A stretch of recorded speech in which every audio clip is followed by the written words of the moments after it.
3학년 여러분, 물리2입니다. 오늘은 뉴턴의 중력 법칙과 케플러 법칙을 연결시켜서 증명해 보겠습니다. 행성이 태양 주위를 돌기 위해서는 도는데 힘, 구심력이 작용해야 되고, 그때 가속도가 구심가속도. 뉴턴은 태양과 행성의 질량이 원인이 되어 서로 끌어당기는 힘이 나타난다라고 생각을 했고, 이 힘이 구심력 역할을 한다는 것을 알아내었습니다. 또 뉴턴은 이 힘이 지구가 물체를 잡아당기는 힘이 같은 종류의 힘이라는 것도 밝혀냈습니다. 그래서 먼저 뉴턴은 질량이 있는 모든 물체 사이에서도 이 힘이 나타났다고 했고, 그 힘이 바로 행성을 잡아당기는 힘이라고 생각을 했던 거죠. 그래서 이 힘을 바로 뭐라고 하냐? 중력이라고 했습니다. 이 중력이 구심력으로 작용했다는 거예요. 일단 중력 먼저 알아보겠습니다. 중력은 질량을 갖는 모든 물체 사이에서 존재하는 겁니다. 질량이 있으면은 원인이 돼서 움직인다는 거죠. M1과 M2의 질량을 갖고 얘네들이 서로 잡아당기는 힘이 작용합니다. 2학년 때는 작용과 반작용으로도 배웠을 겁니다. 이 힘을 중력이라고 하는데, 이때 거리를 R이라고 하면 이렇게 생각했죠. 두 물체의 질량의 곱에 비례하고 거리 반비례에 거리 제곱에 반비례한다. 그때 적용하는 인력이 바로 중력이고 중력 법칙이다.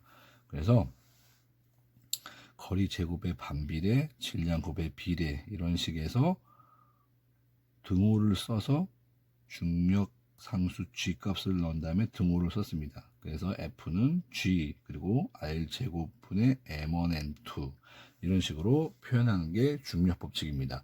여기서 중력 상수는 나중에 캠버디시의 실험을 통해서 알려졌는데요. 6.67 곱하기 10의 마이너스 11제곱 뉴턴 미터 제곱 퍼 킬로그램 제곱. 자, 미터 제곱을 상쇄하고 킬로그램 제곱을 상쇄하기 위해서 단위가 이렇게 된 거죠. 힘의 단위 뉴턴을 쓴 거고.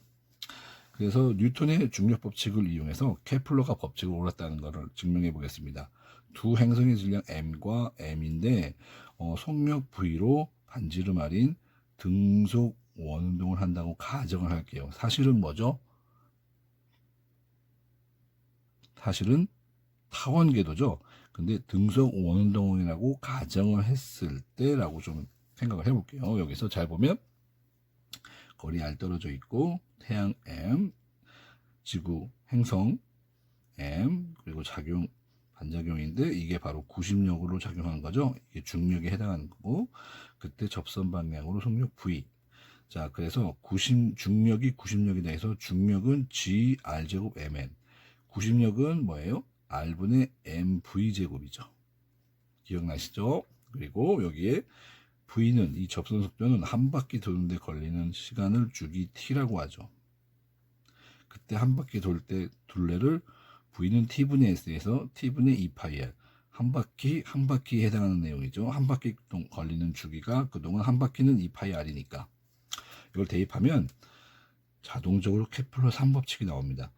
T제곱은 R 세제곱에 비례한다. 지금 4하고 파이하고 G하고 M은 상수이기 때문에 K로 바꿀 수 있습니다. 그래서 T제곱은 KR 세제곱, 뉴턴의 제3법칙이 유래인데, 단 타원 운동이 아니라 뭐일 때?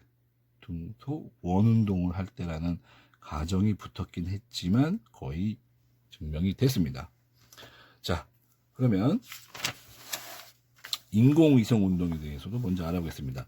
자, 뉴턴은 중력법칙을 발견해서 떨어지는 사과의 운동이나 지구 주위를 도는 달의 운동이 모두 한 가지 힘, 중력으로 설명할 수 했습니다.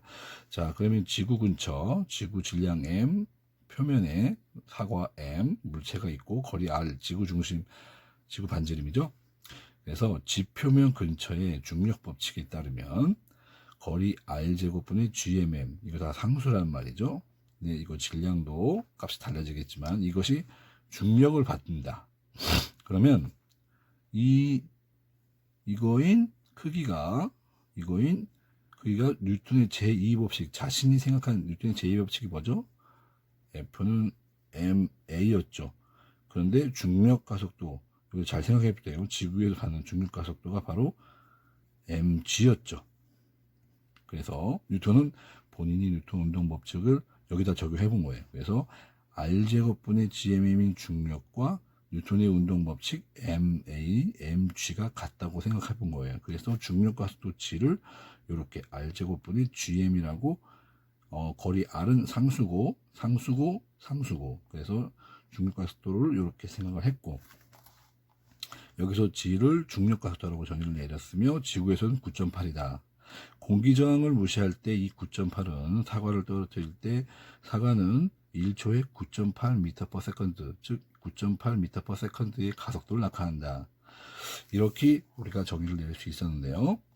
지구와 달 사이의 거리는 60배죠. 그러면 자, 여기서 이를 60r로 생각하면 이런 식으로 표현합니다. 중력 가속도가 달에서는, 지구에서는 지구 반지름이지만 달에서는 달까지가 60r이니까 이거를 비교하면은 60제곱분의 1만큼 작아졌을 겁니다. 그리고 지구 중력을 90력으로 하여 원운동을 한다고 해서 지구는 떨어지지 않습니다. 지구 그 중력이 원운동을 90력으로 작용했기 때문에 원운동을 한다고 하는 거예요. 그래서 지구로 떨어지지 않는 거죠. 지구 주위를 도는 인공위성도 떨어지지 않는 거와 중력이 작용하는데 원운동을 하기 때문에 떨어지지 않는다라고 생각한 거죠. 달처럼.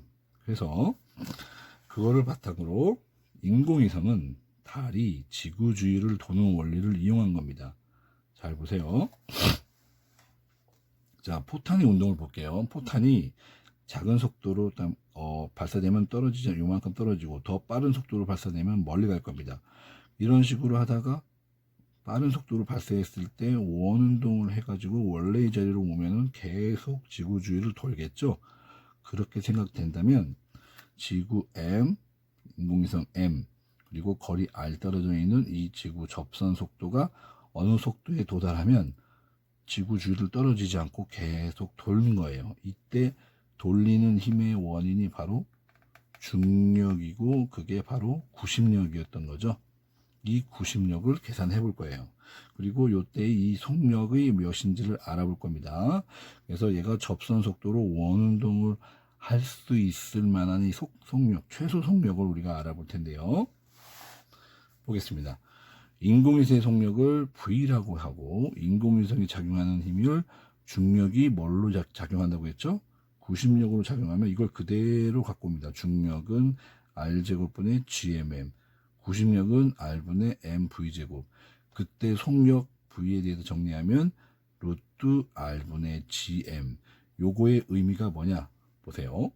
중력만을 받아 지구 주위를 등속 원운동을 하는 인공위성의 속력이고 그 인공위성의 속력은 상수 G, M, 상수 그 인공위성까지 거리 R, 결국 얘가 변수예요. 그래서 궤도 반지름에 따라 결정할 수 있다.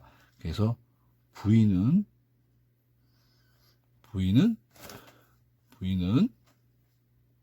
궤도 반지름 아래 루트 분의 1에 비례한다. 그래서 궤도 반지름의 요거에 따라서 속력이 정해진다라는 거죠. 그런 것을 우리가 여기서 유도해 볼 수 있습니다. 다시 보시면 자, 인공위성 같은 경우에 왜 떨어지지 않냐? 접선 속도로 등속 원운동을 하고 있는데 이 등속 원운동을 하는 원인이 뭐다? 구심력이 작용하는데 그 구심력이 중력이다. 그래서 그걸 바탕으로 이 접선 속도를 알아봤는데 접선 속도가 자, 중력과 구심력이 같다는 조건 하에 접선 속도가 나왔고 이 접선 속도는 자, 중력 가속도, 중력 상수치 그리고 지구의 질량은 정해진 값이죠. 그래서 얘는 상수이기 때문에 여기서 달라지는 것은 행성까지, 인공위성까지 거리밖에 없죠. 그래서 그 속도는 거리에 따라서 이 결정이 된다. 멀리 가면 갈수록 속력은 적어지고 가까워질수록 속력은 빨라진다. 이런 생각을 할 수 있습니다. 자, 우리는 인공위성의 그 속력까지 알아봤는데요. 여기서 이 단원 마무리하고 다음 단원으로 넘어가겠습니다.